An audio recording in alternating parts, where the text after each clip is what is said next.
Bonjour, bienvenue au webinaire sur le programme de technologie des procédés de qualité des aliments. Il est 18h28. On va attendre quelques minutes avant là, de démarrer officiellement la rencontre. Merci d'être là.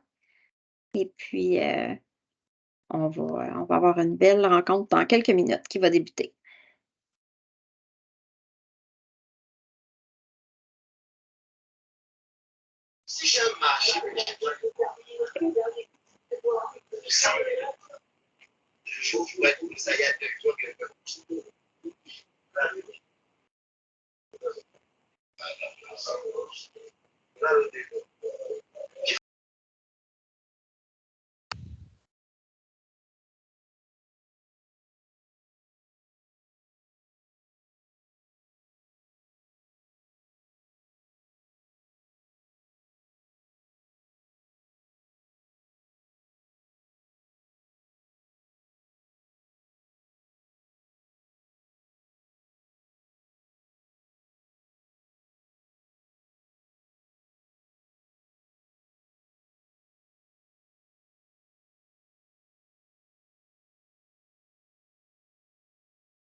Il est 18h30. Je propose qu'on attende une minute de plus pour voir s'il y a d'autres gens qui se connectent à la réunion.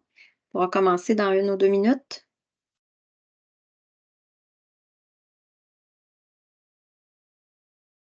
Bonjour, je vois que Maude Rousseau vient de se connecter.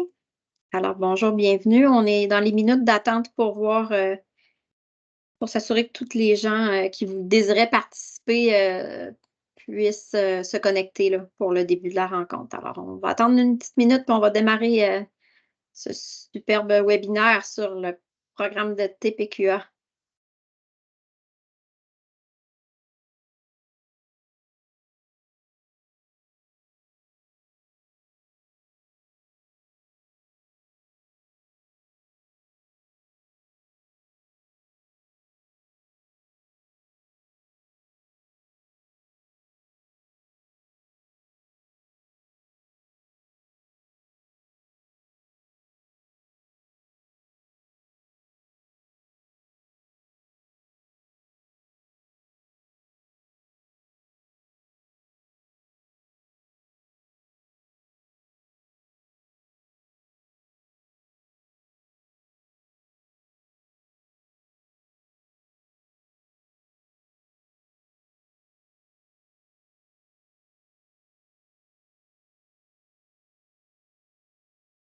Il est 18h32.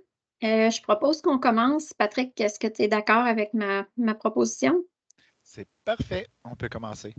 Excellent.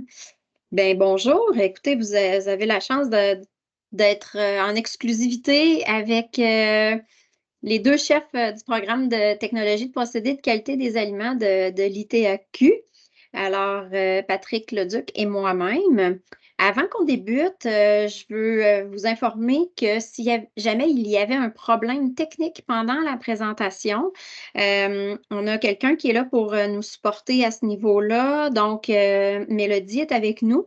Donc, vous pouvez écrire dans la conversation si jamais là, il y avait quelque chose qui n'allait pas. Puis, Mélodie va s'occuper de vous, en fait, là, par rapport à votre problème si vous en avez un, en espérant qu'on n'en aura pas, mais on est mieux prévenir que guérir. Alors, bienvenue encore une fois. L'objectif de la rencontre, c'est de vous faire connaître un peu plus le programme, de répondre à vos questions aussi. Ça va être très convivial, surtout que là, il y a pas beaucoup de monde, donc on va pouvoir faire ça un petit peu plus personnalisé, puis répondre à vos questions au fur et à mesure que vous en aurez. Alors, on va commencer ça tout simplement en se présentant, nous deux, les deux présentateurs. Alors, Patrick, je te donne la parole pour que tu te présentes. Parfait. Donc, je suis Patrick Leduc. Je suis le chef de TPQA, donc de Technologie des procédés et qualité des aliments. Et je suis aussi enseignant dans ce programme-là, donc plus spécialisé en production carnée et en transformation de fermentation de produits alcooliques. Donc, c'est mes secteurs d'activité. Mais entre autres, c'est plus la coordination du programme qui fait partie de mon travail au quotidien. Donc, moi, je suis au campus de Saint-Hyacinthe. Colombe? Merci, Patrick. Moi, c'est Colombe Saint-Pierre. À ne pas confondre avec Colombe Saint-Pierre, la chef au BIC. On est deux Colombe Saint-Pierre qui travaillent dans le Bas-Saint-Laurent. Fait qu'il y a beaucoup de gens qui nous mélangent. En plus, on est tous les deux dans l'alimentation. Donc, je fais les mêmes fonctions que Patrick. Là, je suis la chef du programme TPQA au campus de la Pocatière. Puis, j'enseigne aussi dans le programme depuis 2013. J'ai aussi donné des cours de carnet. C'est quand même spécial qu'on ait la même spécialité, Patrick. Puis, Oui. assurance qualité, gestion des ressources humaines, donc différents domaines qui sont toujours reliés les uns aux autres. Alors, le but, c'est pas de parler de nous ce soir, mais c'est vraiment plus de parler du programme. Et si vous êtes là, c'est que vous savez déjà probablement qu'à l'ITAC, c'est pas juste l'agriculture, mais c'est aussi la transformation des aliments. Donc, le programme de technologie des procédés et de la qualité des aliments. On peut voir à gauche là, deux étudiants justement qui ont étudié chez nous il y a quelques années pour obtenir le diplôme. Donc, comme je vous disais tout à l'heure, il y a le secteur alimentaire. Nous avons le DEC, donc diplôme d'études collégiales en TPQA. C'est un DEC de 3 ans qui vous donne un diplôme pour devenir technologue en transformation alimentaire. Donc, vous allez pouvoir comprendre que vous allez, avec ce DEC-là, pouvoir subvenir à beaucoup de besoins qu'il y a actuellement dans l'industrie. Souvent, les étudiants, évidemment, vont avoir un travail avant même d'avoir leur diplomation. Mais ce qui est important, c'est d'avoir un travail dans le domaine qui vous intéresse. Puis, on pourra voir tout à l'heure un petit peu plus les différents secteurs là, où ça peut vous mener, ce deck-là. J'ai oublié de vous dire, là, étant donné qu'on n'est pas beaucoup, si vous avez des questions, pendant la présentation, on vous invite à les poser au fur et à mesure. Ce ne sera pas une présentation du genre on parle, puis après ça, vous posez vos questions. Donc, gênez-vous pas pour ouvrir votre micro, puis nous interpeller là, si ça va trop vite ou s'il y a des questions qui vous viennent en tête pendant qu'on vous explique un peu plus ce que c'est le programme. Donc, évidemment, TPQA, c'est pour une personne qui aime les aliments, c'est certain. OK? Dans chacune des sessions, vous allez avoir à toucher et manipuler, développer, décortiquer, évaluer les aliments. C'est un programme où il va y avoir beaucoup de sciences et aussi où on va toucher aux nouvelles technologies. Donc, quand on parle de nouvelles technologies, on parle au niveau un petit peu plus du côté génie, le côté scientifique aussi, bien évidemment. On va élaborer un petit peu plus sur ça aussi tout à l'heure. On parle d'entrepreneuriat. Donc, si vous êtes intéressé, par exemple, à partir de votre usine de transformation alimentaire, bien, vous allez avoir tout ce qu'il vous faut pour démarrer ça. Ou si vous aimeriez peut-être travailler au niveau de la consultation aussi, c'est le genre de programme qui va vous desservir par rapport à ça. Nouveau développement. Oh, allez-y, oui, Maude. Oui, en fait, justement, sur l'entrepreneuriat, j'ai vu qu'à l'APOC, il y avait un cours sur leadership et quelque chose en entreprise, là, mais il l'a pas à Saint-Hyacinthe. Est-ce que, genre, il aborde quand même le thème d'entrepreneuriat à Saint-Hyacinthe? Un peu, dans le fond, à Saint-Hyacinthe, c'est coordonner une équipe de travail. Donc, c'est plus au niveau de la coordination, de la supervision qui est un peu dans ce créneau-là. Il y a une différence qui existe entre les deux campus, une différence. Il y a deux couleurs différentes, c'est ça qu'il faut voir aussi. Donc, la Pocatière est beaucoup de la terre à la table. Saint-Hyacinthe est beaucoup côté industriel. Donc, si on regarde Saint-Hyacinthe, le campus où il est situé, il est en plein milieu de la technopole agroalimentaire, où c'est qu'il y a les grosses entreprises comme AgroPure, Saputo, General Mills. Donc, on est beaucoup dans l'industriel du côté de Saint-Hyacinthe. Donc, c'est pour ça qu'on met un petit peu moins sur démarrage d'entreprise, mais beaucoup plus sur la coordination d'une équipe de travail. OK, parfait. Puis pour compléter, Maude, ce qu'on a démarré aussi, parce qu'on avait quand même beaucoup de demandes à la Pocatière pour des projets personnels au niveau entrepreneuriat, puisque ce n'était pas directement relié tant que ça à notre cursus. Ce qu'on a fait, c'est qu'on a parti un projet qu'on appelle Portfolio. C'est que chaque étudiant, au début de son parcours, il peut choisir un thème qui lui est propre, qui l'intéresse. Et dans les thèmes qui sont offerts, il y a le thème entrepreneuriat. Donc, si un étudiant dit, ben moi, j'aimerais en savoir un peu plus là-dessus, à travers de son portfolio, il va être guidé dans ce sens-là, dans le thème qu'il a choisi. Donc, mais effectivement, comme Patrick l'a dit tout à l'heure, puisque Saint-Hyacinthe baigne vraiment plus à travers une multitude de différentes entreprises qui sont beaucoup plus grosses qu'en région. Ils ont un accent un petit peu plus industriel, puis moins démarrage de petites entreprises. OK. C'est bon, ça répond à ta question? Oui. Good. Sinon, c'est sûr que le travail d'équipe, ça, dans le programme de TPQA, on peut pas passer à côté, là. Les gens, des fois, pensent que c'est beaucoup de travail en laboratoire, je vais être tout seul dans mon laboratoire. Non, là, je veux dire, un étudiant TPQA travaille constamment en équipe, à l'intérieur de sa propre équipe, mais aussi doit apprendre à communiquer avec les gens des différents secteurs. Ça peut être les ventes, ça peut être avec les fournisseurs, c'est à travers les équipes même à l'intérieur d'une même usine, comme par exemple les équipes de génie, justement, industriel. Il y a les équipes de recherche et développement, d'assurance qualité. Donc, c'est toujours du travail d'équipe. Il y a quelqu'un qui vient de se joindre à nous. Bonsoir, Jacqueline. Je vois que... Oui, Jacqueline Pelletier du CS Mota. Ah, ben excellent. Fait que bienvenue, Madame Pelletier. Merci. Merci, bonsoir. Bonsoir. Alors, travail d'équipe, ça, c'est sûr que c'est quelque chose qui va être vraiment primordial pour être un technologue en transformation alimentaire. Puis, on travaille aussi beaucoup la résolution de problèmes.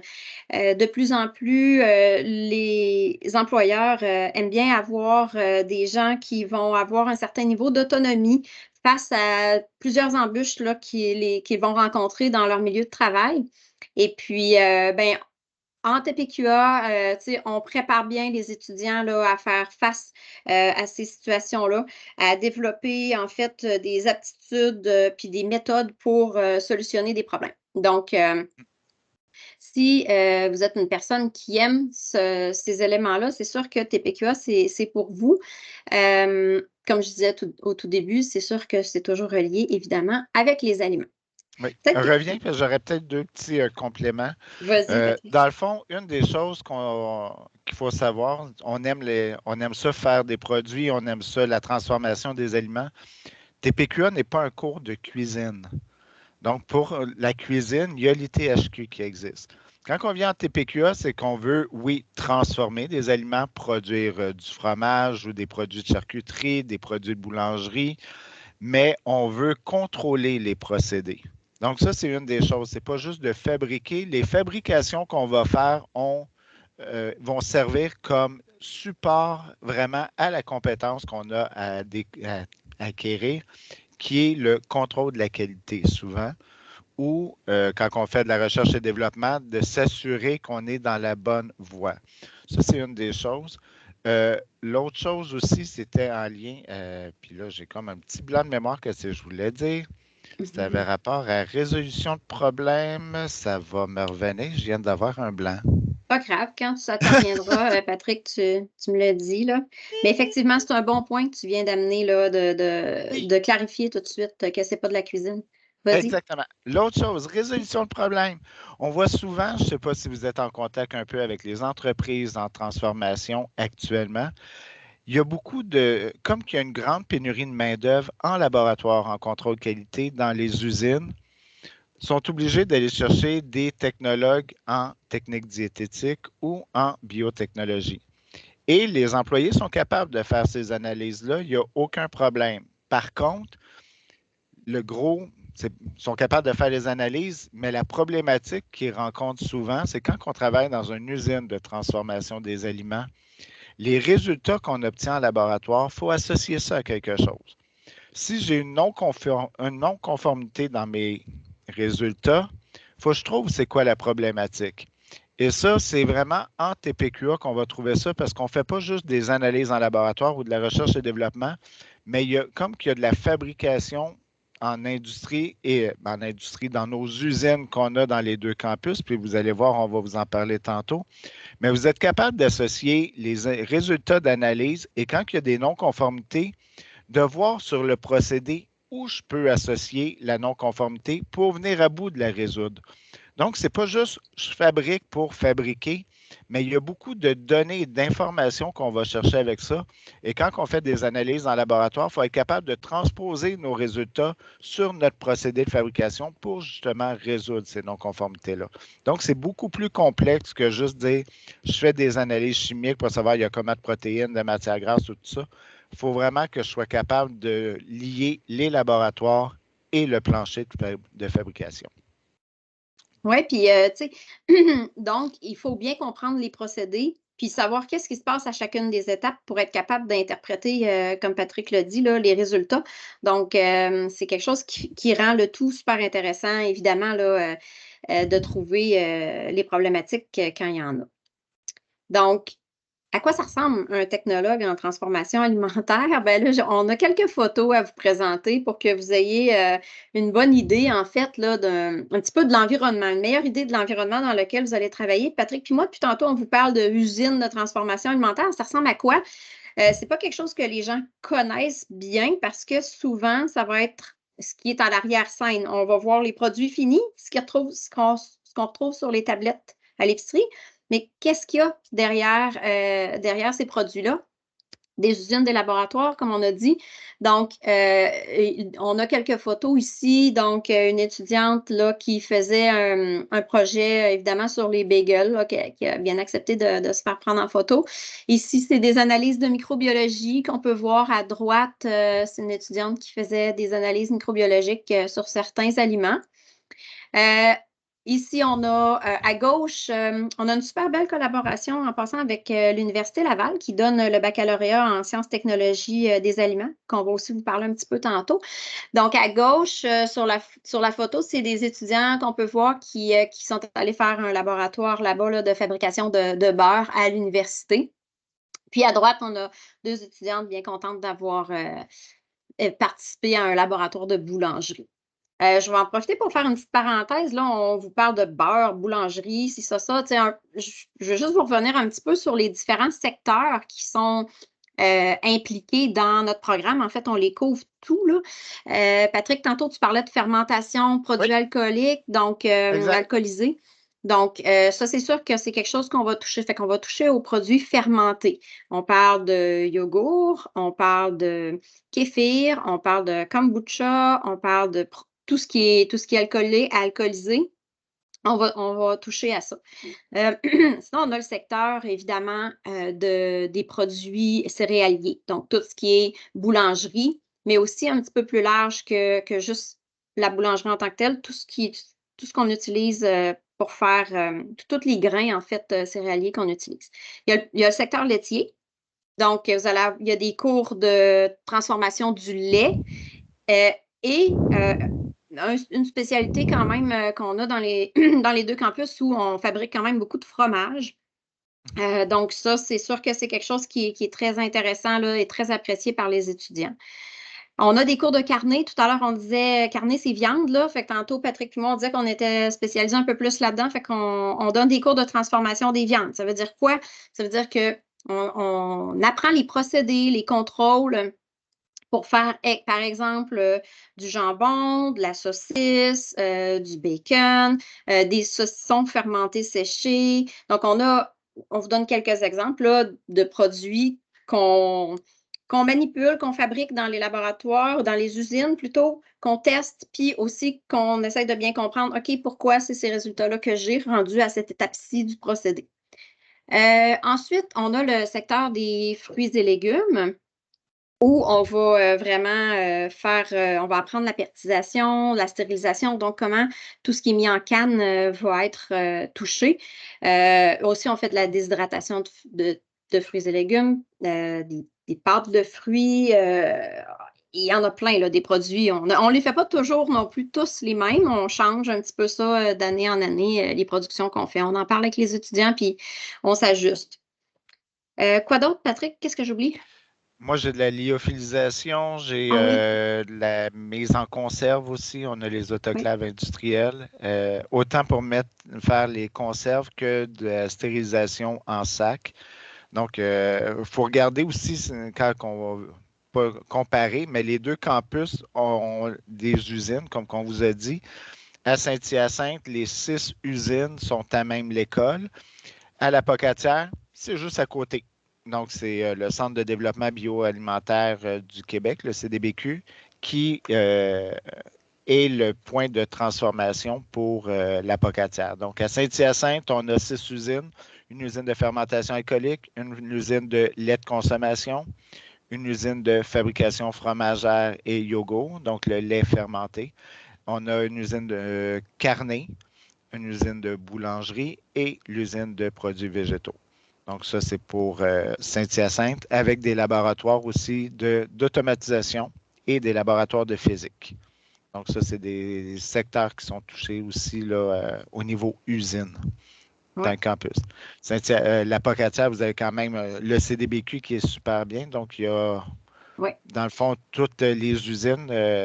Séparées aussi, comme tu viens de nommer là, exactement. Donc, c'est quand même équivalent à la différence près que nous, les usines ne sont pas directement dans l'école, là, mais sont dans le building à côté. Oui.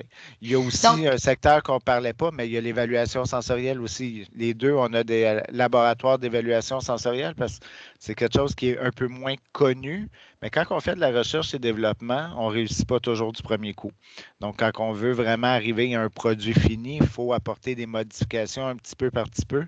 Et toute la technique, justement, d'évaluation sensorielle, d'avoir des commentaires de des juges formés et des juges non formés. Donc, des juges formés, c'est des employés du secteur qui ont déjà des connaissances sur les produits. Les non formés, c'est des consommateurs éventuels.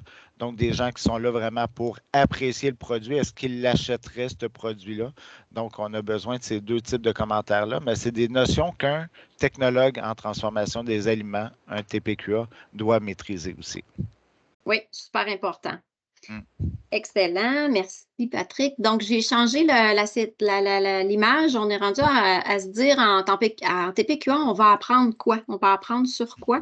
Bon, vous avez vu que c'était quand même un peu scientifique, ce programme-là. Donc, c'est sûr qu'il y a des secteurs, là, chimie, microbiologie, qui vont être touchés nécessairement.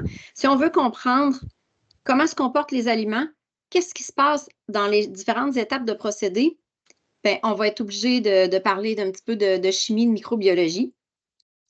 Évidemment, on va regarder les ingrédients principaux qui sont dans les aliments, puis même les ingrédients mineurs. Puis on va essayer de comprendre, on va essayer de regarder comment ils fonctionnent, c'est quoi leur fonction, puis comment ils interagissent les uns avec les autres. OK?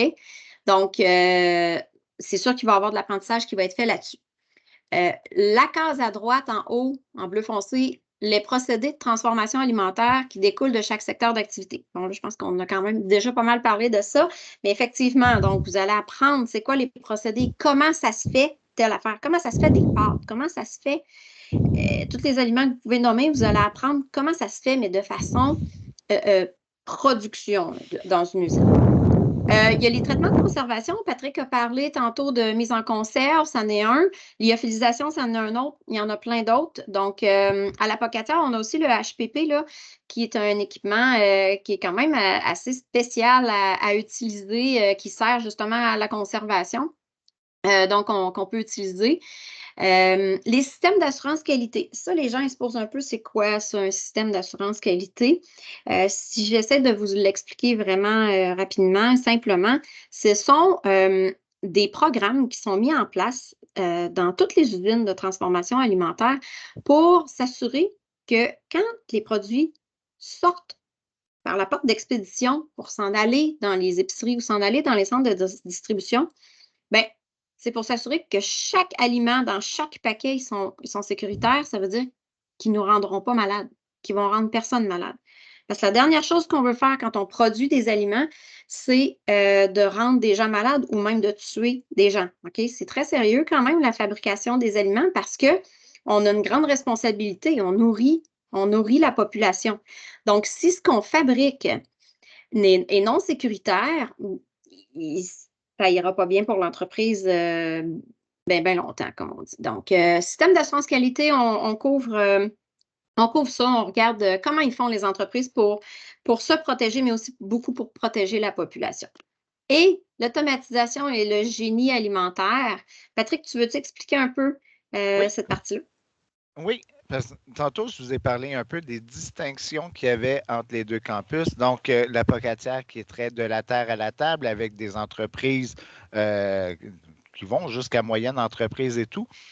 Saint-Hyacinthe, je vous ai fait la couleur qui était plus industrielle des grandes entreprises. Quand on regarde les grosses usines laitières comme Lactalis, Agropur, Saputo et compagnie, c'est des très, très grosses entreprises et sont de plus en plus automatisés. Donc, les équipements sont de plus en plus autonomes. Il y a des automates qui vont vraiment contrôler ça et on doit les programmer. Donc, c'est là qu'on rentre dans l'automatisation et le génie alimentaire. C'est important de savoir que les technologues en TPQA ne deviendront pas des programmeurs d'automates. Ce sont des utilisateurs qui ont à savoir qu'est-ce qu'ils vont demander à leur automate. Et ça, pour ce faire, ils vont demander à des programmeurs vraiment spécialisés, des électromécaniciens. Ils vont avoir à communiquer avec eux. On a une activité qui est vraiment pour le cours d'automatisation à Saint-Hyacinthe. Il y a un cégep dans la ville d'à côté, à Granby, qui donne le DEC en programmation d'automates. Et dans le fond, ce qu'on fait, c'est qu'il y a un partenariat entre les deux collèges. Donc, mes étudiants demandent aux étudiants de Granby qu'est-ce qu'ils ont besoin que leur équipement fait. On va parler d'embouteilleuse, donc les volumes. Il faut programmer l'ordinateur de l'équipement justement pour le volume, la vitesse, le type de bouteille qu'on va avoir.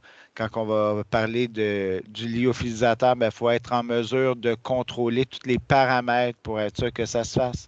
Donc, les étudiants de TPQA ont à communiquer avec des spécialistes. Dans ce cas-ci, c'est les étudiants du cégep de Granby pour déterminer le besoin. Le cégep va fournir les programmes de l'automate. Les étudiants de TPQA vont l'appliquer et vont devoir amener des correctifs pour vraiment avoir les résultats voulus. On invite les étudiants de Granby à venir dans nos locaux. Ils vont venir faire une production. Ils vont venir faire fonctionner les équipements qu'ils ont programmés. Donc, c'est des collaborations comme ça qu'on fait au niveau de l'automatisation et du génie alimentaire parce que, justement, quand vous allez être dans des grandes entreprises, c'est le genre de travail que vous allez devoir faire quand vous allez vouloir expliquer une problématique avec les équipements, que ça ne fonctionne pas comme vous devez, ça doit fonctionner, que vous avez des non-conformités de température ou de volume ou quoi que ce soit. Donc, c'est une partie qui est très, très, très importante, cette partie-là aussi. Excellent, merci Patrick pour l'information.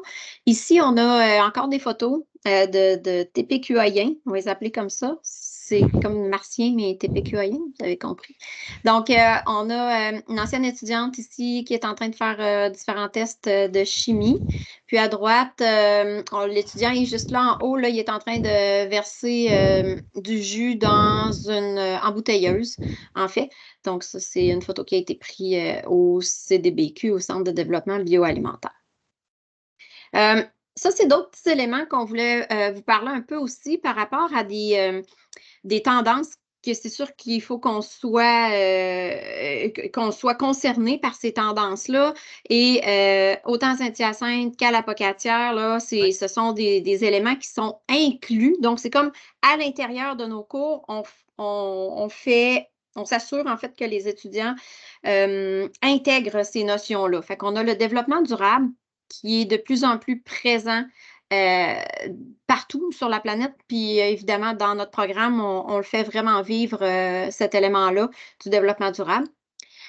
Vous le savez peut-être, mais l'ITAQ, c'est la seule école qui est dédiée seulement à l'agroalimentaire. Donc, on a la chance d'avoir dans nos 2 campus les productions des éléments primaires, donc des matières premières, les productions de la viande, les productions des fruits et légumes, les productions des œufs. Donc, tout ça, on a une ferme, chacun de notre côté, puis il y a des programmes qui produisent les matières premières que nous, on peut utiliser. Donc, puis on a la chance aussi, parce que ça se produit sur notre campus, de pouvoir voir un peu plus comment ça se fait une traite de lait. Comment ça se gère une production de courgettes? Maraîchère. Donc, c'est ça. Donc, c'est vraiment quelque chose qui est très intéressant. Puis de plus en plus, on intègre ces matières premières-là dans nos cours, c'est-à-dire que, par exemple, la production de viande faite par le programme de TPA, ben, on va l'utiliser, cette viande-là, nous, dans nos cours de carnet, ou on va utiliser les fruits et légumes dans nos cours de végétaux et ainsi de suite. Ce qui fait que ça donne une vision beaucoup plus complète, en fait, de la fabrication de l'aliment, de son tout début jusqu'à la toute fin. Donc, c'est quelque chose qui est vraiment apprécié, là, je vous dirais, par les étudiants depuis qu'on touche plus ou qu'on a plus de connexion avec les autres programmes. Ça rend ça vraiment plus vivant. On fait la transformation un exemple que je pourrais donner, parce que je l'ai vécu il n'y a pas longtemps, dans l'élevage justement du porc pour la consommation, il y a différents types d'alimentation qui peuvent justement donner au porc. Et ils ont fait une comparaison entre différents types il y avait 3 types de nourriture là, qui donnait de grains. Et ils voulaient voir si ça avait une différence sur la viande lors de la transformation. Donc, oui, pour la découpe, ils étaient capables de le voir, mais est-ce que la différence peut être perceptible jusque dans la transformation? Donc, la grosse différence qu'il y avait dans l'élevage, c'est que puis ça, c'est un finissant en GTA qui avait fait ça. Lui voulait élever du porc en nature, pâturage vraiment élevé avec ça. Il y avait un de ses collègues, lui, c'était plus il y avait comme une production de patates qui était pas loin de lui. Donc, il voulait le nourrir avec les surplus de patates qui restaient. Puis l'autre, c'est vraiment avec un engraissement industriel comme qu'on voit. Et on voulait voir des différences. Donc, élevé en pâturage, plus de fer, donc une viande qui devrait être plus rouge et tout. À l'état frais, c'était visible. Mais quand on rentrait dans la transformation pour faire des produits de charcuterie, toutes les différences étaient disparues.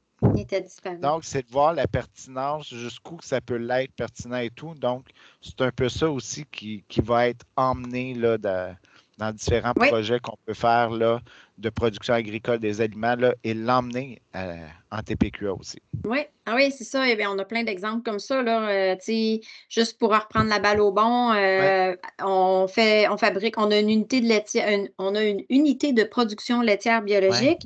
Puis nous, on s'amuse beaucoup avec le lait bio qu'on compare avec le lait conventionnel. On va faire un fromage avec chacun des types de lait, la même formulation. Puis après ça, ben, on fait des tests pour voir est-ce que les gens vont faire la différence. Est-ce qu'ils vont voir celui qui est fait avec du lait bio, celui qui est fait non bio, justement dans le cours d'évaluation sensorielle. Puis c'est vraiment intéressant là, d'avoir la proximité, comme je disais tantôt, là, puis de pouvoir intégrer les aliments de nos propres campus là, dans les transformations. Puis parler avec ceux aussi qui ont fait, comme tu disais tantôt, Patrick, les différentes alimentations et tout ça, c'est vraiment le fun. On parle des lois et des règlements aussi en transformation alimentaire. On n'a pas le choix. Là, je vous disais tout à l'heure qu'il ne faut pas rendre les gens malades. Ben, on est responsable, en fait, de suivre les lois et les règlements du MAPAC, mais aussi de l'Agence canadienne d'inspection des aliments. Donc, ça, c'est des choses qui sont toujours, je dirais, appliquées dans les cours, mais aussi on va toucher plus spécifiquement chacun des secteurs dans chacun des cours qui sont touchés là-dedans. Donc, on n'a pas le choix, on ne peut pas passer à côté de ça. On ne peut pas sortir du deck en disant « Wow, je ne savais pas qu'il y avait des lois, je pensais que je pouvais faire n'importe quoi. » Il y a la réglementation, comme Colombe vient de dire, sur la fabrication des aliments, mais il y a aussi la réglementation sur la fraude alimentaire. Donc, quand on fait de la production de jus de pomme, le jus de pomme, c'est un produit qui a une réglementation qui est associée à ça au niveau de la composition des solides solubles, la densité, tout ça. Et il y en a qui sont des spécialistes en fraude. Donc, je vais mettre de l'eau dans mon jus, puis je vais juste rajouter du sucre de table. Donc, je vais garder la même densité, je vais aller chercher les mêmes choses. Mais nos étudiants sont formés.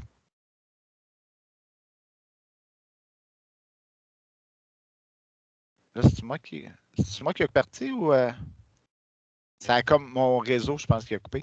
Donc, je vais revenir. Donc, on a des équipements que les étudiants vont travailler avec pour faire de la chromatographie. Donc, pour vraiment aller voir la composition même du produit, puis savoir que les solides solubles qui sont dedans, ce n'est pas le sucre naturel qu'on trouve dans le jus de pomme, mais que c'est du sucre ajouté. Les pics ne sont pas à la même place. Donc, oui, on respecte la réglementation pour la production, mais aussi pour contrer la fraude alimentaire. C'est des choses qu'on montre aussi dans le programme. Super. Puis, le dernier élément qui est sur cette image ici, c'est les nouvelles tendances. Fait que tout à l'heure, on parlait de recherche et développement. Patrick a parlé un petit peu de ça. Tu sais, si on était capable de retourner dans le passé, de se promener dans une épicerie il y a 10 ans, il y a 15 ans, il y a 20 ans, puis aujourd'hui, on se rend bien compte qu'il y a plein de produits qui sont arrivés sur nos tablettes. Comment ça arrive, ces produits-là? Ben, évidemment, c'est parce qu'ils ont été développés par des technologues et aussi là, des bacheliers en alimentation. Et ben, ce qu'on apprend en TPQA, c'est vraiment, c'est quoi les tendances, vers quoi on s'en va, qu'est-ce qui est hot, qu'est-ce qui est in. C'est le genre de choses qu'on regarde, qu'on étudie. Puis, à la fin du DEC, lors de la 3e année, il y a un projet que chaque étudiant va faire pour justement un petit peu venir répondre à son goût de développer quelque chose de nouveau, d'essayer quelque chose qui n'a jamais été fait, mais tout ça dans un cadre évidemment scientifique et en suivant les règlements. Mais c'est toujours très, très, très... les étudiants sont toujours super motivés, ils ont toujours très hâte de faire leur projet de fin de DEC parce qu'ils peuvent là, être le propre auteur de l'aliment qu'ils vont produire. Puis ça, c'est quelque chose qui est toujours super le fun à faire. Oui. Avez-vous des questions avant qu'on continue? Il est déjà 7h06. Est-ce qu'il y en a qui ont des questionnements par rapport à tout ce qu'on vient de dire? On parle beaucoup, là. D'autres, on se comprend dans notre jargon. J'espère qu'on ne vous a pas perdu. Êtes-vous encore là? Pouce en l'air? Ça va? Merci, oui, absolument. Je suis encore là. Excellent. Léonel aussi? Oui, je suis là aussi. Oui, je suis là. Super. Donc, pas de questions. Moi, j'avais une question pour les cours. Oui. En fait, mettons, là, moi, je vais finir un DEC bientôt, fait que j'ai déjà tous mes cours de base et tout de fait, puis je me demandais, est-ce que c'est possible de condenser un peu des cours? Ben, en fait, si tous tes cours de formation générale sont faits, à ce moment-là, ben, tu n'as pas besoin de les faire, de les refaire, évidemment. Fait que ça va te faire des sessions qui vont être beaucoup plus allégées. Fait que ce qu'on peut faire à ce moment-là, quand l'horaire le permet, puis quand les préalables le permettent aussi, dans le sens que dans la gradation, en fait, de l'année 1, 2 et 3 le permet. Il y a des sessions qui pourront être vraiment très allégées, ce qui va faire que tu vas pouvoir probablement avoir d'autres activités. Mais de te dire que tu ferais ton DEC en moins de 3 ans, j'ai de la misère à te le promettre parce que il y a une logique. Tu ne peux pas faire un cours de production de fromage si tu n'as pas fait chimie micro, exemple, là, du lait. Là. Fait que ça serait à voir le cursus que tu as, les cours que tu as, Maude. Puis on a des API, là, comme dans tous les cégeps, les collèges. Fait que ce qu'on fait, c'est qu'on regarde les cours que vous avez déjà eus. Puis on fait votre cheminement. Tout simplement, là, on écrit votre cheminement dans le temps le plus court qu'on peut le faire. Puis comme ça, dès le début, vous savez à quoi vous attendre, là. Ouais, ben c'est ça que je pensais aussi. Puis, tu sais, il y a des préalables à certains cours. Puis de toute façon, il y en a qui se donnent juste à l'automne puis juste à l'hiver. Ouais. Mais mettons que, tu sais, je peux avoir comme, mettons, ma première année, je voudrais comme des plus grosses sessions possibles. Ben, surtout la première année, ça doit être difficile en fait, mais j'imagine que rendu là, c'est à voir avec l'API. Oui, puis de toute façon, le chef d'équipe, autant moi ou Colombe, on va être impliqué dans la confection de votre horaire parce que chaque année a quand même son thème et son objectif. Quand on rentre en première année, on est vraiment des apprentis. Donc, oui, tu as sûrement fait, si tu es en sciences, tu as déjà fait de la chimie, tu as déjà fait de la micro peut-être, mais c'était axé probablement sur du général. Donc, nos cours de base, on ne fait pas de la chimie pour faire de la chimie. C'est vraiment axé sur de la chimie alimentaire, de la microbiologie alimentaire, les types de toxinfections qu'on peut retrouver. Donc, c'est vraiment basé là-dessus. Quand on arrive en deuxième année, c'est là qu'on fait vraiment un peu plus en profondeur le rôle de technologue dans la transformation des aliments. Donc, là, j'ai un micro qui est ouvert, qui fait du bruit de fond en arrière. Donc, c'est ça, la deuxième année, on est plus dans de la transformation, vraiment les bases de la transformation. Et quand on arrive en troisième année, c'est là que tu vas être dans tes contrôles de procédés. Tu sais comment faire les produits, donc tu vas aller dans des produits plus complexes qui vont exiger des contrôles plus complexes à faire pour t'assurer de l'innocuité de ton aliment. Donc, même chaque année, il y a comme sa gradation au niveau de ton rôle de technologue qui avance. C'est sûr que si on regarde un cours de coordonner une équipe de travail, il pourrait se faire en première année si tu as de l'expérience là-dedans parce qu'il n'y a pas de préalable, ça l'allégerait. Mais il y a des cours, comme Colombe a dit, je veux faire du fromage, mais je ne te ferai pas faire de fromage si tu n'as pas vraiment tes cours de micro et tes cours de chimie alimentaire. Puis après ça, tu n'as pas fait le cours de produits laitiers où c'est que tu apprends vraiment le rôle des équipements dans une usine laitière. Un coup que tu as toutes ces bases-là, là, on va s'en aller en fabrication fromagère. Pourquoi? Parce que là, on va travailler avec des ferments lactiques. Il va y avoir énormément de contrôle. Dépendant du type de fromage que tu vas faire, les procédés vont être complexes et différents, des différentes choses à valider. Donc, c'est là que on ne pourrait pas te promettre de le faire en moins de 3 ans pareil, même si tu as déjà un deck. C'est ça. Par contre, tu pourrais avoir des... C'est ça qui me doutait.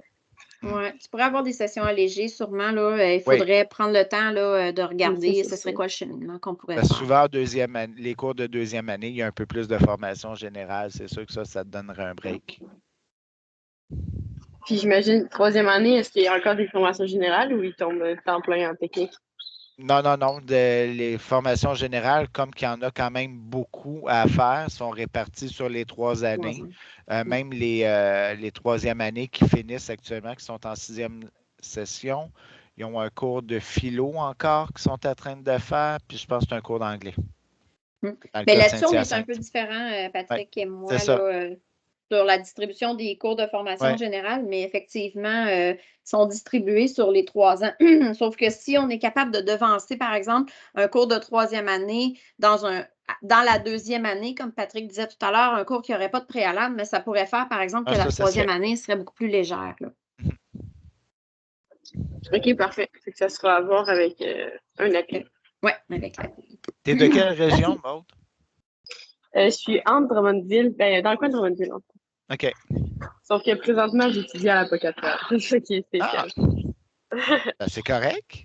C'est beau, la Pocatière? Oui, c'est très beau. C'est très beau. C'est bon. D'autres questions? Ça va?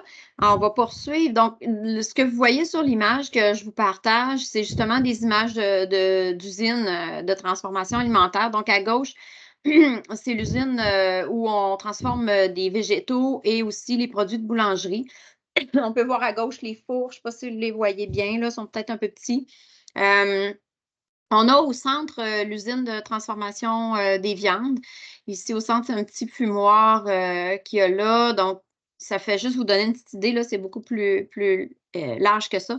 Puis à droite, avec le plancher bleu, ce que vous voyez, c'est l'usine de transformation laitière. Donc à droite, ici, on a une presse à fromage. On a un système de filtration membranaire juste là, à gauche. Donc, vous voyez un peu le genre d'environnement, évidemment, qui doit être bien maintenu, bien propre. On vous l'a dit tantôt, en TPQ, on crée des nouveaux aliments. C'est des photos d'étudiants en projet de troisième année qui faisaient des tests puis qui élaboraient différents laboratoires. Puis on fait ça en s'amusant. Fait que ça aussi, c'est une gang d'étudiants avec une technologue, une professeure là, qui venait de terminer un laboratoire puis qui avait bien du plaisir, comme on dit. On arrive à nos événements spéciaux, Patrick. Oui. Alors, qu'est-ce qu'il y a comme événements spéciaux dans nos campus? Il y a le fameux Expo POC à la Pocatière, Expo POC pour Pocatière, là, le 12 avril 2024. Donc, ça, c'est ouvert au grand public. Le but de cette journée-là, c'est que tous les programmes de l'ITAQ sont présentés, mais par les étudiants. Donc, ce sont les étudiants qui sont le maître d'œuvre ou les maîtres d'œuvre de cette activité-là. Et ce qui se passe, c'est que les gens peuvent rentrer et parler avec les étudiants qui ont des kiosques et qui présentent en fait un projet qu'ils ont monté. Souvent, c'est durant leur troisième année, justement.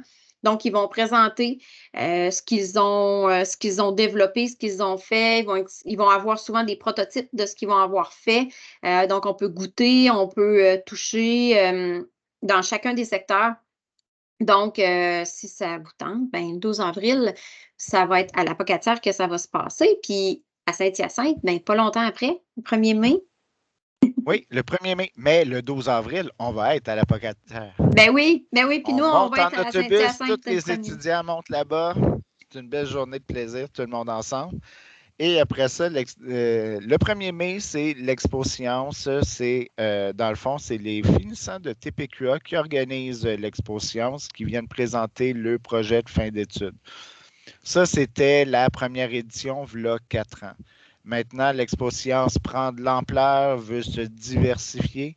Donc, on s'associe avec d'autres programmes qui vont venir justement présenter des programmes. Et entre autres, la porte est ouverte aussi aux finissants de la Pocatière, justement, de venir exposer le projet de fin d'études. Donc, c'est vraiment un gros événement où les finissants TPQA, les finissants de la Pocatière, le CDBQ va venir présenter des projets de sciences qui peuvent être faits dans le secteur alimentaire. D'autres partenaires comme l'INAF, l'Université Laval, le CRDA et compagnie vont être là. On vous l'a dit, il y a plusieurs programmes qui sont en alimentaire à l'ITAC, donc on fait de la terre à la table.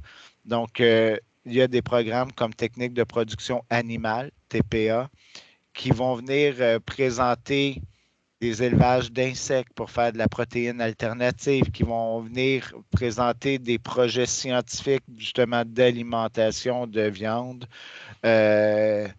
Donc, il y a plusieurs programmes qui vont quand même venir se joindre, se greffer à mon événement parce qu'on a tous un objectif en commun qui est la science et l'alimentaire. Les finissants en GTA qui ont pris GTA, donc on le voit dans la conversation, gestion et technologie d'entreprises agricoles, ils peuvent choisir la branche de diversification à la ferme. Donc, des fermes de production maraîchère ou des fermes laitières ou de production de viande, ils apprennent à faire des produits qu'ils pourraient vendre justement à la ferme. Donc, de la fabrication de saucisses ou des fromages ou j'en ai cette année qui vont faire la distillation parce qu'ils ont une fraisière puis ils veulent faire comme une distillation à partir de leurs fraises. Donc, faire un spiritueux. Donc, ils apprennent ça dans le cours et à l'Expo Science, ils vont venir justement le présenter pour faire une étude de marché, voir si ça répond à la clientèle et tout. Donc, on voit que c'est très diversifié. Et cette année, va avoir lieu en même temps dans l'Expo Science ce qu'on appelle le défi scientifique alimentaire. C'est des écoles secondaires d'un peu partout. Donc, les 3e, 4e et 5e secondaires vont pouvoir venir présenter des projets scientifiques reliés sur l'alimentaire. Donc, ils vont venir présenter puis essayer de se démarquer pour un prix coup de cœur lors de l'événement. Donc, l'Expo Science, c'est vraiment beaucoup de sujets variés ayant la science comme point d'intérêt et ça tourne autour de l'alimentaire. Donc, le 1er mai 2024 au campus de Saint-Hyacinthe. Super. Beau speech de vente. Patrick, on a le goût d'y aller. Ben, j'espère. On a écrit aussi le défi Ose entreprendre. Il y a différents projets là, qui peuvent être entamés puis poursuivis en fait à l'ITAC. Donc, ici, on a un groupe d'étudiants là, qui ont fait le projet Moi, j'ose entreprendre. On a de part et d'autre des deux campus là, des groupes là, d'étudiants qui ont gagné le concours. Donc, ceux qui ont une petite fibre un petit peu plus entrepreneuriale, justement, c'est quelque chose qui peut être vraiment intéressant là, de participer. Il y a plein d'événements spéciaux. Là. C'est sûr qu'on les a pas. On s'est dit qu'on n'allait pas faire une liste exhaustive de tout parce que ça ne sert à rien de tout on vous va dire ça. l'oublier. C'est ça. Mais l'important, c'est de savoir que ça bouge là, quand même dans notre école puis qu'il y a place là, à l'implication de votre côté. Rapidement, au niveau des stages, donc, c'est pas vraiment j'ai écrit stage, mais en fait, c'est l'alternance travail-études qui est offerte aux étudiants qui s'inscrivent en TPQA, soit au Québec, soit à l'international, soit au Canada. Ça peut être selon votre intérêt. Mais en fait, ce que c'est l'alternance travail-études, c'est une possibilité de travailler dans votre domaine, donc dans le domaine de la transformation alimentaire. À chacune des étés qui séparent vos années d'études. Donc, entre la première et la deuxième année, puis entre la deuxième et la troisième année, vous avez la chance de travailler dans votre domaine. L'ITAC va participer à votre placement, si on peut dire ça comme ça, dans une entreprise. C'est rémunéré, OK? C'est pas du travail. C'est un travail. C'est un travail, vous êtes payé pour ça. Et c'est non obligatoire. OK? Fait que vous n'êtes pas forcé, vous n'êtes pas obligé de faire cette activité-là, de faire ce travail-là, de faire l'alternance travail-études, mais évidemment, c'est fortement conseillé parce qu'à la fin, vous allez avoir accumulé près de 7 mois d'expérience pertinente sur le marché du travail. C'est sûr que ça parle à votre prochain employeur qui attend sûrement après vous parce que, comme on vous a dit, il y a beaucoup plus d'opportunités d'emploi que ce qu'il y a de gens pour subvenir aux demandes. Ça va vous permettre de mettre en pratique les compétences que vous avez acquises à l'école, donc à l'ITAC, pendant l'été. Puis, juste une petite tranche de vie, là, c'est drôle parce que, tu sais, dans le cours de gestion de ressources humaines que je donne là, cette session-ci, là, c'est fou, là, les étudiants, quand on fait des mises en situation, quand on jase de différents sujets, sont toujours la main levée en train de raconter quelque chose qu'ils ont vécu dans l'entreprise ou dans les entreprises qui ont travaillé pendant l'été. Fait que c'est vraiment riche là, en expérience là, de pouvoir faire cette ATE-là. Sachez que quand vous faites l'ATE, ben, on a une mention aussi là, sur votre diplôme qui indique que vous avez atteint là, le nombre d'heures requises pour avoir la mention alternance travail-études. Donc, on certifie en fait que vous avez été chercher cette expérience, cette expertise-là. Donc, ça vous permet de vous intégrer progressivement dans la profession. Ça vous aide à confirmer aussi votre choix de carrière, acquérir de la maturité puis de l'autonomie. Des fois, quand il y a des étudiants qui arrivent avec une idée préconçue, dire « Ah, moi, je voudrais devenir inspecteur au MAPAC, c'est pour ça que je m'en vais étudier en TPQA. » Puis finalement, de fil en aiguille, ils se découvrent des petits amours pour d'autres choses, puis finalement, ils ne s'en vont pas inspecteurs en tout. Ils s'en vont vraiment faire autre chose, mais toujours dans le domaine. Donc, être ouvert à ça, puis ça nous aide justement, là, le programme Alternance Travail-Études à confirmer ce qu'on aime puis ce qu'on aime moins. Tu viens de décrire mon parcours professionnel. Je m'en allais, à l'époque, c'était pas TPQA, mais c'était la même chose, mais je m'en allais là pour être inspecteur, puis j'ai jamais été inspecteur de ma vie. Ouais, tu es l'exemple vivant de ce que direct, puis à ce temps, j'enseigne. Et oui, c'est le meilleur, c'est le plus beau métier d'enseigner. OK, l'Université Laval, un petit mot là-dessus. Pascal Deckbach, ce qu'on veut que vous sachiez, en fait, c'est qu'on a une entente avec l'Université Laval pour, en fait, vous aider à poursuivre vos études si vous êtes intéressé à faire un baccalauréat qu'ils offrent là-bas, le baccalauréat en sciences technologies des aliments. Ce que ça vous permet de faire carrément, c'est de commencer en 2e année du bac. Je vous dirais qu'à la Pocatière, j'ai à peu près un étudiant par cohorte qui fait ce parcours-là. J'ai d'ailleurs un témoignage là, d'une étudiante qui l'a fait dernièrement, qui a vraiment commencé en 2e année, puis elle a eu aucune difficulté, là, même que ses Au enseignants. contraire, oui. Oui, il disait, il était qualifié là, en masse pour ça, elle était super bonne, même déjà très performante en 2e année. Donc, tout ça pour dire que oui, vous faites 3 ans, vous faites un DEC, 3 ans au niveau cégep, mais vous sauvez une année de l'université, puis Dieu sait que l'université, ça coûte un petit peu plus cher que les études au collégial. Donc, c'est vraiment un bel avantage. Le bac en STA se fait en 4 ans. Ouais. Donc, si vous faites le calcul comme il faut, de faire le parcours régulier, vous faites 2 ans au cégep pour faire votre sciences nature et 4 ans d'université. Et quand vous arrivez à l'université, vous arrivez avec des connaissances de chimie ou de micro qui sont générales. Tandis que si vous passez par une technique, donc le DEC en TPQA, vous arrivez à l'université 3 ans plus tard, mais avec une année créditée, mais avec une expérience et des compétences professionnelles dans le secteur de la transformation alimentaire. Donc, vous arrivez avec un plus gros sac à dos, une plus grosse boîte à outils pour affronter. Et la majorité, les tiens disent sûrement la même chose. Ils passent au travers du bac comme si rien n'était parce qu'ils ont déjà le bagage. Autre chose, c'est qu'à l'université, c'est beaucoup axé sur de la recherche et développement et moins sur du procédé. Mais le fait d'arriver avec des connaissances en procédé pour faire la recherche et développement au niveau universitaire, on arrive vraiment avec plus de connaissances qui fait qu'on a une vue d'ensemble qui est beaucoup plus large pour réaliser nos projets. Donc, jusqu'à date, c'est des super bons commentaires qu'on a eus de tous nos étudiants qui ont fait la passerelle DEC-BAC. Oui, vraiment, vraiment, c'est un beau parcours. Patrick, je te laisse le micro pour, Oui, l'image qu'on voit là. exactement. Donc, c'est nouveau pour cette année. Il y a 3 programmes qui ont été sélectionnés. Ces programmes-là, c'est qu'il y a une pénurie de main-d'œuvre incroyable et il faut attirer de la clientèle dans ce secteur-là. Donc, l'ITAC a décidé pour son campus de Saint-Hyacinthe de mettre en place la bourse Trajectoire.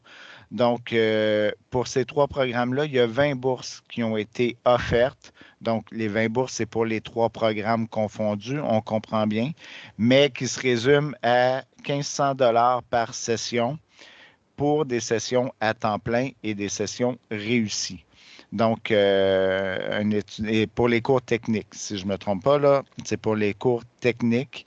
Donc, un étudiant qui s'inscrit en TPQA tombe éligible pour justement avoir une bourse de 1 500 $ par session pour ces 3 années d'études dans le programme.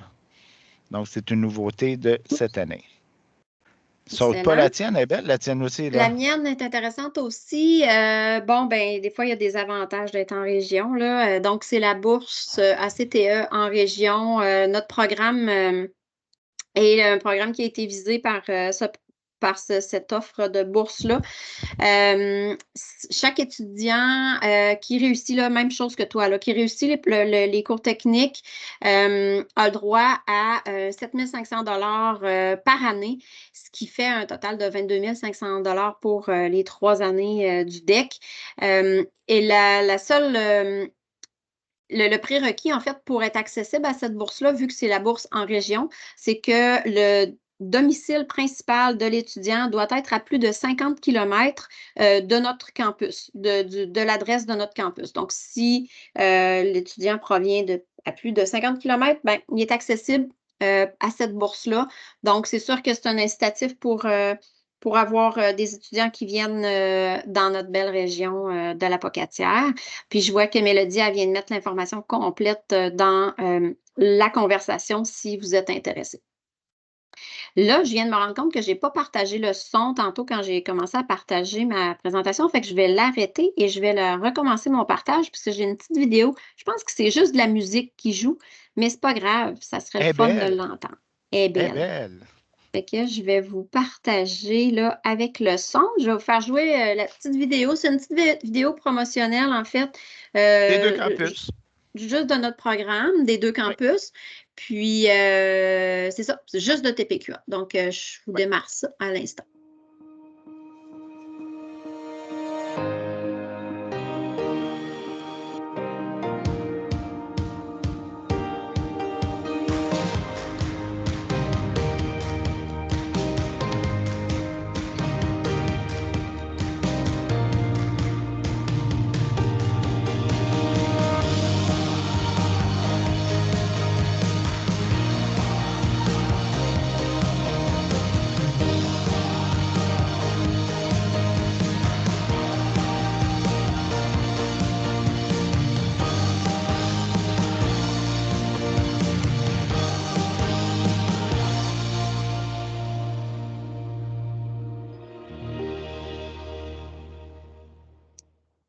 Donc, on vous a dit qu'elle n'était pas longue, vous avez vu. Elle n'est pas longue, mais elle est belle. Oups, je ne voulais pas la recommencer. Ça conclut notre présentation. Alors, je voudrais savoir s'il y en a qui ont des questions qui restent en suspens. Quelque chose que je pense qu'on n'a pas dit, Patrick, c'est qu'on n'a pas fait une liste de tous les, mettons, les types d'emplois qu'on peut avoir quand on sort avec un DEC en TPQA. Fait que s'il y en a qui se posent la question. Il y en a plusieurs. Donc, je peux y aller. Donc, on peut être. Déjà, tantôt, Colombe vous en a parlé. Si vous avez une fibre entrepreneuriale, il y en a beaucoup qui s'en vont dans la consultation. Donc, les étudiants de TPQA sont souvent sollicités par des personnes, justement, là, qui veulent partir en affaires, mais qui n'ont pas les connaissances pour, justement, le secteur alimentaire. Colombe vous en a parlé, tout ce qui est système qualité pour assurer l'innocuité des aliments, c'est une chose. On veut peut-être s'en aller dans la transformation carnée, mais qu'on n'a pas toutes les connaissances pour la fabrication de produits. J'ai fait ça pendant 16 ans de temps de la consultation, justement, technique auprès des boucheries qui voulaient faire des produits de charcuterie. Donc, c'est un type de travail qu'on peut faire en TPQA. Tout ce qui est inspection au niveau du MAPAC ou de l'Agence canadienne, c'est des gens formés en TPQA. Pourquoi? Parce qu'on a à contrôler le procédé. Ce n'est pas juste d'avoir des résultats d'analyse. Quand ils vont aller faire de l'inspection, ils vont aller sur le plancher. Il faut qu'ils valident que la méthode, le procédé de fabrication est adéquat. On peut être plus du côté laboratoire, donc plus en recherche-développement, en contrôle de la qualité, en système qualité, donc avec les normes ACEP, SQF. On peut être aussi aux affaires internationales, donc c'est de la réglementation. On va s'en aller là-dedans. On peut être aussi embauché, entre autres, dans le secteur laitier pour être des opérateurs spécialisés. Donc, pour pouvoir opérer les pasteurisateurs, mais il faut avoir la formation déjà pour le faire parce qu'il y a tellement de contrôles à faire là-dedans, de température, de retenue, de pression. Quand on fait de la fabrication fromagère, il y a plein de contrôles d'analyse à faire sur le plancher en cours de production. On peut être coordonnateur ou superviseur d'équipe de production. Donc, quand on travaille dans le secteur carné, c'est souvent de la main-d'œuvre non spécialisée qui va être manœuvre pour le faire, mais ils vont être chapeautés par un technologue spécialisé pour s'assurer que tout se fait dans les règles et qu'on respecte la réglementation. Je pourrais vous en nommer d'autres types d'emplois qui sont réservés justement à des TPQA parce que on a à sécuriser la clientèle qu'on a à nourrir. Donc, vois-tu d'autres emplois, toi? Ben, tu as pas mal fait le tour. Là. Ouais, je les cochais au fur et à mesure que tu disais. Là, fait que tu as fait J'ai le bien tour. appris. Ah oui, c'est ça. Est-ce qu'il y en a qui ont des questions? Il est déjà 19h32. On a dépassé 2 minutes notre heure de webinaire. Alors, je ne voudrais pas trop prendre le temps de chacun. Maude, je vois que ton micro est ouvert. As-tu une question? Oui.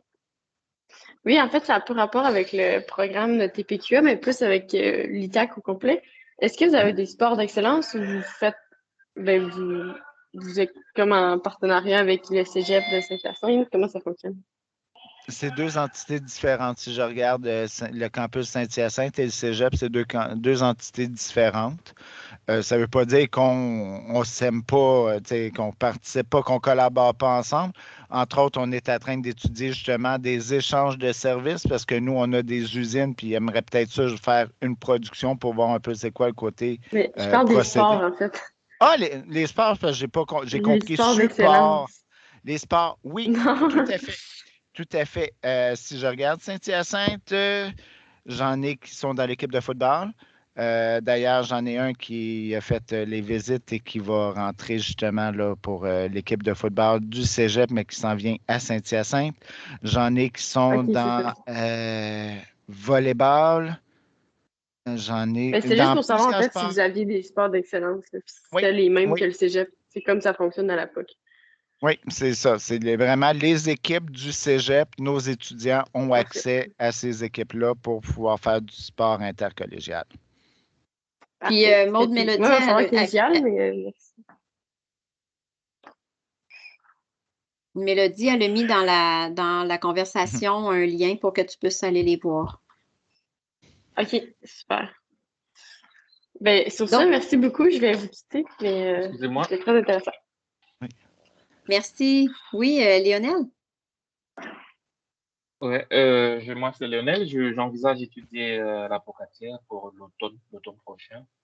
C'est un honneur de vous avoir, Madame Coulon. En fait, vous Oui, avez parlé de l'alternance travail-études. Ouais.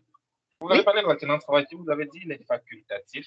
Donc, en fait, moi, ma question, je voulais demander, est-ce qu'on a on a un stage en la 6e session ou bien c'est Non, il n'y a l'alternance aucun stage travail-études, on va dire, obligatoire. Dans notre programme, dans les deux campus, là, la Pocatière et Saint-Hyacinthe, c'est la même chose. Il n'y a pas de stage obligatoire à l'intérieur du programme. Donc, l'alternance travail-études est vraiment facultative, quoique bien recommandée, mais facultative. Donc, pas de stage obligatoire dans aucun campus. Excusez-moi, quand vous en parliez, j'ai pas votre connexion un petit peu buggée. Vous avez dit c'est pour quelles années l'alternance travail-études? L'alternance travail-études, c'est après la première année.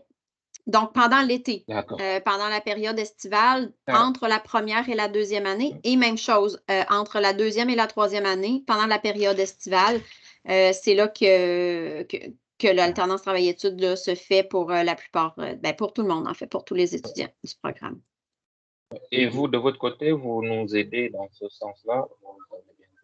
Oui, ce qu'on fait depuis des années, là, c'est sûr qu'on a des contacts avec plusieurs employeurs. Donc, on vous facilite la vie en vous donnant les contacts. C'est sûr que vous avez quand même une partie des démarches à faire. Là, vous allez avoir des entrevues à passer, vous allez avoir à vous présenter évidemment à l'entreprise, mais nous, ce qu'on peut faire, c'est vraiment là, vous donner des banques d'employeurs avec les contacts, aussi selon le domaine. Si tu dis, ben moi, j'aimerais travailler dans le domaine laitier à Québec, par exemple, ben nous, ce qu'on fait, c'est qu'on vous fournit là, une liste d'employeurs qu'on sait qui sont vraiment pertinents et qui sont ouverts aux étudiants en alternance travail-études. Là, normalement, c'est un peu comme les emplois. Là, il y a plus d'offres de stage que ce qu'on est capable de combler. Là. Patrick aussi, de son côté, c'est la même chose. Là. Puis l'ITAC s'est doté d'un bureau, justement, là, de stage, donc qui accompagne vraiment les étudiants qui partent en alternance travail-études pour justement la supervision puis l'encadrement. Oui. Du coup, il n'y a pas de travail de fin d'études à défendre? Ça fait partie, ça rentre dans la mise au point d'un aliment? On vous a parlé tantôt des projets de fin d'études des étudiants. C'est ce qui sert pour l'évaluation synthèse du programme.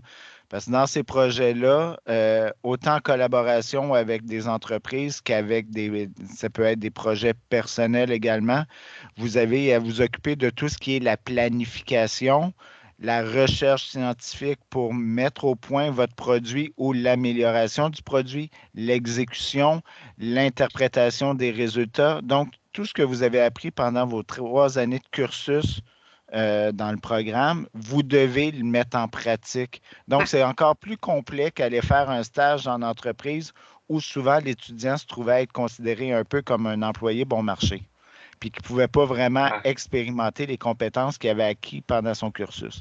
Donc, c'est un peu la philosophie qui est en arrière des deux campus, pourquoi qu'on a retiré les stages et qu'on a plutôt décidé de faire un stage interne avec des projets de fin d'études et de l'encadrement professoral pour vous emmener vraiment dans toute la sphère du travail de technologue. Je te dirais, Lionel, là, que, écoute, par expérience, là, ça fait des années là, qu'on fait la TE à la Pocatière, là, puis les étudiants là, adorent cette expérience-là. Premièrement, ils sont rémunérés, donc Oui. c'est pas un travail bénévole. Et deuxièmement, ça permet d'apprendre tellement en étant en entreprise dès la fin de la première année. C'est très, très, très formateur et c'est vraiment apprécié par tous les étudiants. Et c'est sécurisant aussi. Pour envoyer un étudiant en alternance travail-études après sa première année, l'employeur qui va justement embaucher cet étudiant-là a la liste des compétences que l'étudiant a acquis et s'engage à respecter ces compétences-là. Donc, l'étudiant va rester dans un terrain connu qu'il a appris et là, va l'appliquer vraiment en situation réelle. Donc, il ne sera pas poussé dans des analyses qu'il ne connaît pas ou dans des procédés qu'il ne connaît pas. L'employeur s'engage à respecter justement les limites de ce que l'étudiant a appris. Donc, il y a des contrats et de la supervision qui se fait en même temps, autant de la part de l'entreprise que de l'ITAC. On ne vous envoie pas à l'abattoir quand vous allez en travail alternance-études, contrairement à si vous allez par vous-même donner votre nom et travailler dans une entreprise où c'est que là, l'entreprise est libre de vous faire faire ce qu'elle veut vous faire faire. D'accord. C'est pour moi. C'est bon. Est-ce qu'il y en a qui ont d'autres questions? Merci. Jacqueline qui dit merci. Elle doit nous quitter. Ben, merci, Jacqueline. Merci d'être venue. C'est vraiment fun. Alors, s'il n'y a pas d'autres questions, on vous libère. Merci tout le monde. Merci de votre présence, de votre belle participation. C'était vraiment plaisant. Puis on espère vous revoir, vous voir bientôt. Bonne soirée. Bonne soirée. Au revoir. Au revoir. Bye. Au revoir.